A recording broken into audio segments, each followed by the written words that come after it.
Welcome back mga Lods sa ating channel Kabero TV. Share ko lang sa inyo mga Lods dito kasi umuwi tayo ng ating probinsya dito sa Mindanao. Tingnan natin itong lupang nabalitaan namin kasi na sabi ng may-ari parang ibibenta ito. Ito tabing kalsada, sayang naman. So sana magkaintindihan kami nito sa may-ari at kung kaya natin yung presyo at babayaran natin.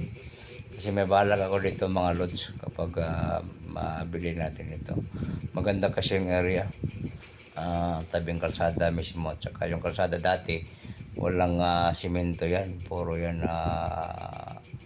yung putik. May halong bato-bato. Pero ngayon, sinimento na ng local government.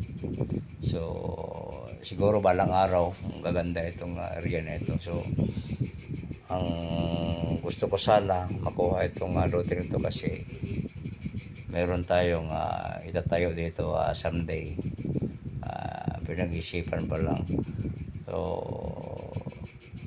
sabi-sabi ng mga tao dito baka nasa mga sukat ito around 10,000 square meter daw. So it is around mga 1 hectare. Masyadong malaki, pero sana magkakaintindihan kami nito mga Lods kasi nagagandaan talaga sa area. Although wala naman siya masyadong tanim, may nakita ako 4 na pirasong puno ng niyog lang, pero hindi ko na mahinabol ang niyog dyan. Sa akin yung area, sipatag siya, so, madali siyang magawa ng paraan kung ano yung dapat ilalagay mo dyan. So maganda talaga ito mga Lodis. Sana makuha natin itong lupa na ito. Papayag yung may-ari na mabili natin ito at sa presyo, alam niyo naman, lupa ito. Depende na sa pag-uusap namin.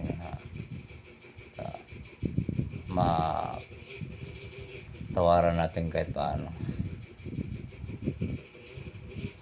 Ganda kasi ito mga Lods kasi malapit sa bukid, malapit din sa dagat.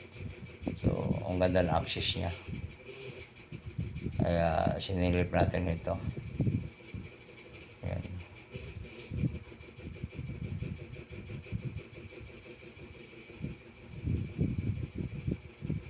Pray ko mga Lord na Lodis na makuha natin ito kasi ang hinayang ako nito So konti lang yung damuhan niya, konti lang yung lilinisan. The best yung area. Si balang araw pag natapos itong kalsada dito, sigurado akong dadami ang bahay. So magandang ito, magandang tayuan ng kung ano-ano. Una, pwede kasi rito mag business ka ng yung mga livestock like manukan or baboyan or kambing ba dyan, basta mga livestock. Tapos yung mga ganon, ang daming damo hindi mahirap mag-alaga ng hayop. So yun mga Lods, dito po ito sa part ng Mindanao. Yan kasi nakabakasyon po tayo ngayon at pagkakataon ko na rin na makita in actual itong lupa na ito. So sana